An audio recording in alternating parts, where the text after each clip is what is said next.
મારું નામ રમેશ દેસાઈ। આજે અમે લોકો માહિતી ખાતું ગાંધીનગર ખાતે જે પરંપરાગત નાટકના અને ડાયરાના કાર્યક્રમો થાય છે, પરંપરાગત એ કાર્યક્રમો માટે આજે અમે લોકો અહીંયા આવેલા છીએ, જેમાં આજે સરસ મજાની અમને અહીંના જે હેડ છે પારુલબેન મણિયાર, એમણે બધા જ કલાકારોને સરકારની જે લેટેસ્ટ જે અપડેટ છે, જે યોજનાઓ છે, એ યોજનાઓની સરસ મજાની માહિતી આપી।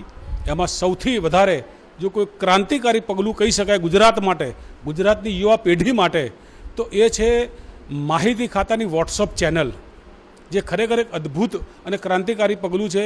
કારણ કે આ ચેનલના માધ્યમથી, આ વોટ્સઅપ ચેનલના માધ્યમથી ગુજરાતના નવયુવાનોને, ગુજરાતના ગૃહિણી હોય, સામાન્ય માણસ હોય, ખેત મજૂરી કરતો હોય કે ગમે તે કક્ષાનો માણસ હોય, દરેકને સરકારી યોજનાઓની સાચી માહિતી મળશે।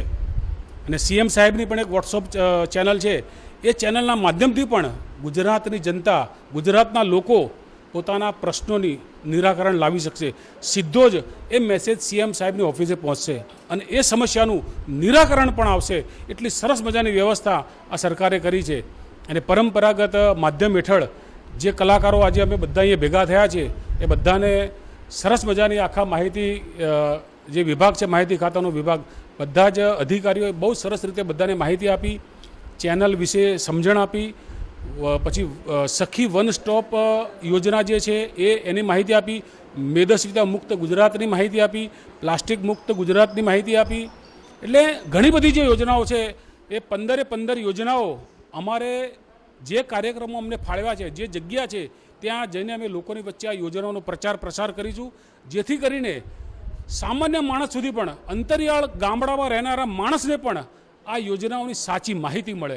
કારણ કે આ સરકાર કલાકારોના માધ્યમથી કોઈ પણ ક્રાંતિકારી પગલું સરકાર લે ત્યારે એમાં કલાકારોને પણ સાથે રાખે છે। સમાજની અંદર કલાકારોનો પ્રભાવ અલગ હોય છે અને નાટકના માધ્યમથી અમે આ સરસ મજાની સરકારી યોજનાઓ પહોંચાડીશું। જય હિન્દ, જય જય ગરવી ગુજરાત।